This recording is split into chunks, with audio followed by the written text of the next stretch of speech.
कमीच नाहीये तो चोर. चोरी कशाला करेल? तो खरंच चोर असेल का? नंद बाबाच्या घरी 9 लाख गायी होत्या. मग एवढ्या गायी यांच्या घरी, त्यांच्याकडे दही दूध दोन्ही किती असेल? काय करत होतं दह्याचं दुधाचं लोण्याचं? परंतु कृष्ण गोपिकांच्या घरी जायचे चोरी करण्यासाठी, खोड्या करण्यासाठी, सतवण्यासाठी. का तर त्या गोपिकांचं प्रेम होतं, भावना होती, आणि म्हणून कृष्ण त्यांच्या घरी जात होते, गोपिकांच्या घरी.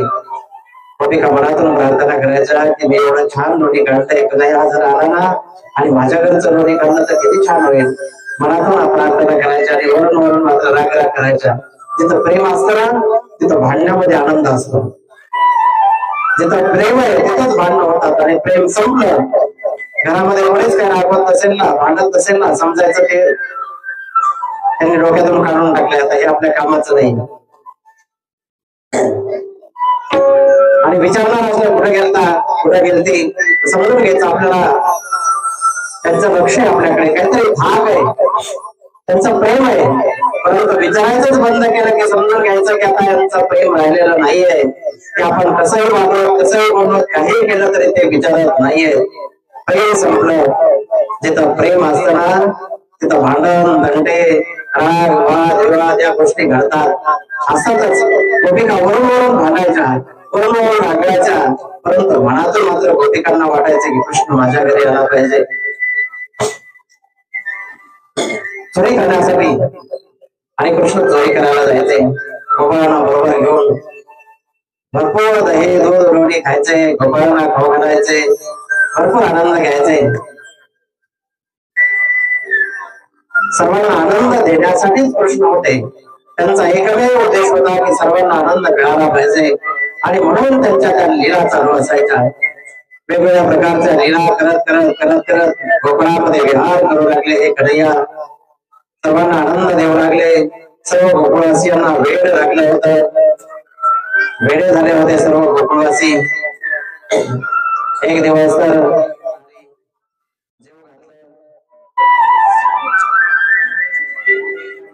श्रीकृष्ण फिरत फिरत निघाले आणि राधेच्या काही मैत्रिणी होत्या, एकत्रित आलेल्या होत्या, सगळ्या जमा झालेल्या होत्या. आणि कृष्णाला पाहिलं या सगळ्या जणी खेळायला लागलेल्या आहेत. कृष्ण त्यांच्या पाठीमागून गेले आणि पाठीमागून गेल्यानंतर त्या मैत्रिणी सगळ्या एकत्रित आलेल्या होत्या. आंब्याच्या बागेमध्ये होत्या, आंब्यामध्ये भरपूर काही आंबे जमवलेले होते. आंब्याची टोकरी ठेवलेली होती आणि ती टोकरी जी होती ना ती कृष्णानं उचलली आणि उचलून पळायला लागले. गोपिकांची ती राधेची जी सखी होती ना विशाखा, तिनं ते आंबे गोळा केलेले होते आणि कृष्ण पळायला लागले. त्यावेळेला ही विशाखा साधारण नव्हती. ती कृष्णाला राधेसाठी खूप भांडायची. राधेचीच मैत्रीण होती ना, ती राधेची जवळची होती. अष्टसखीपैकी एक सखी होती. आणि राधेला काही कमी जास्त झालं ना की ते सतत भांडायचे कृष्णाला, अजिबात बोलू देत नव्हते. आणि तिचीच टोकरी घेऊन कृष्ण पळायला लागले. कृष्ण पळत होते आणि पळत असताना ही काही पळायला प्रकार होते, तिला पळत पळत जाऊन कृष्णाला पकडलं. आणि पकडल्यानंतर आंबेही घेतले, परंतु आंबे तर घेतले परंतु कमरेला बासरी होती कृष्णाची. ती बासरी ओढून घेतली, कृष्णाची बासरी घेतली आणि ती बासरी तिला तिच्या दुसऱ्या मैत्रिणीकडे दिली, तिला तिसरीकडे दिली, तिला चौथीकडे दिली. सांगितलं की याला आता बासरी द्यायची नाहीये, बघूया हा काय करतो. बासरी द्यायला तयार नाहीये. बासरीशिवाय कसा राहणार आहे कृष्ण? कृष्णाचं तर त्या बासरीवर एवढं प्रेम आहे ना, तो बासुरीला सोडून कधीच राहत नाहीये. आवडते त्याची बासुरी आहे, फार आवडते. त्याचं कारण काय? त्याचं कारण हेच आहे की ती बासुरी कोणत्या लाकडाची बनलेली तुम्हाला माहित आहे? कोणतं लाकूड असतं? वेळूचं लाकूड. त्या वेळूच्या लाकडापासून बनलेली बासरी आहे. पण पाहिलं तर त्या वेळूचं जे लाकूड आहे ना ते गाठी गाठीचं लाकूड असतं. आणि गाठीचं जे लाकूड आहे ते कुठंच कामाला येत नाहीये. शेतीमध्ये जे अवजारे बनवले जातात ना ते गाठीच्या लाकडाचे बनत नाहीये. बिना गाठीचं पाहिजे. जे गाठीचं आहे ना, ज्याच्या मनामध्ये गाठ आहे, कृष्णाला ते आवडत नाहीये. कोणाकोणाच्या मनामध्ये गाठ आहे, हात वर करावं. कोणी गाठीचं आहे का मनामध्ये? असते ना ती आतली गाठ. कोणाच्या मनामध्ये गाठ आहे का? नाही ना. ती जी गाठ आहे ना, ज्यांच्या मनामध्ये गाठ आहे असे माणसं भगवंताला आवडत नाहीयेत. ती बासुरी जी होते ना, विरूचं लाकूड आतून ते पूर्णपणे रिकाम केलं होतं. तिच्या गाठी संपल्या होत्या. आतून जे शुद्ध आहे, रिकाम आहे ना, आणि रिकाम झाल्याच्या नंतर त्या बासुरीनं सर्व सहन केलं. त्या 7 छिद्र केले गेले तरी त्या बासुरीनं सहन केले. जीवनामध्ये अनेक कष्ट जीवनामध्ये येतात. जो सहन करतो तोच भगवंताला प्रिय होतो. जीवनामध्ये सहनशीलता खूप महत्वाची आहे. बासुरीनं ते सहन केलं. बासुरी शुद्ध झालेली आहे. ज्याच्या मनामध्ये काही नाही असा भगवंताला आवडतो आणि म्हणून कृष्ण त्या बासुरीवर प्रेम करतात. जी शुद्ध आहे ना ती बासुरीच, त्याच्यामधून स्वर निघले जातात. जिच्या मनामध्ये गाठी भरलेल्या आहेत, त्या लाकडामध्ये गाठी असतील ना, आतून जी रिकामी नाही ना, त्याच्यातून स्वर निघत नाहीये. गोड स्वरच निघत नाही त्याच्यातून. पहा तुम्ही, एखाद्या वेळूचं लाकूड घ्या, त्याच्यामध्ये ती गाठ असू द्या, फुंकण्याचा प्रयत्न करा, स्वर येणार नाही. हो केलं तर वेगळाच आवाज बाहेर पडेल. असंच आहे, जे आतून रिकामा नाही ना, त्याच्या जीवनामध्ये गंदगी भरलेली आहे, अनेक विचार भरलेले आहेत, दुष्ट प्रवृत्तीचे विचार. त्याच्या जीवनामध्ये आनंद कधीच बाहेर पडत नाहीये.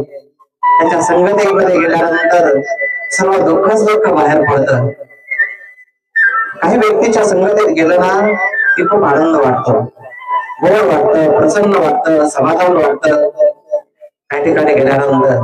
आणि काही ठिकाणी गेलं ना, घर किती चांगलं असलं किती उदास उदास वाटतं. समजायचं याचं मन मोकळा नाहीये, उदास उदास वाटतंय, बेचैन वाटतंय, काहीतरी मनामध्ये भरलेलं आहे. ती बासुरी त्यामुळेच कृष्णाला आवडत होती. मनातून बासुरीवर प्रेम करायचे. आणि कृष्णाची ती बासुरी घेतल्यानंतर गोपिका पळायला लागल्या. कृष्ण बासुरी मागू लागले, पण हे देणार नाही बासुरी, अजिबात देणार नाही. कृष्ण म्हटले मग काय करावं लागेल बासुरीसाठी? कृष्णाने सांगितलं, आमची जी राधा आहे ना, राधा राणी, तिच्यासमोर एकदा नाचून दाखवावं लागेल, त्याशिवाय बासुरी मिळणार नाही. कृष्ण म्हणतात मी नाचणार नाही, पण ते मग बासुरीच मिळणार नाही. काय करायचं आता? नाविलाज झाला. सगळ्या गोपींनी अडवलं, पुन्हा बासुरी आली ना तर नाचावंच लागेल, पर्यायच नाहीये. आणि कृष्ण नाचण्यासाठी तयार झाले, नाचायला तयार झाले. कोणासमोर? राधेच्या समोर. राधा ही कृष्णाची पत्नी आहे का प्रेमिका आहे? कोण आहे? प्रेमिका आहे. प्रेम करतात कृष्ण तिच्यावर. राधाही कृष्णावर प्रेम करते. लग्न झालेल्या बंद्या वेगळ्या आहेत, परंतु मला वाटतंय कृष्ण राधेच्या समोर नाचायला तयार झाले. बरोबर आहे की नाही? बरं महाराज, कृष्ण राधेच्या समोर नाचायला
Thank you.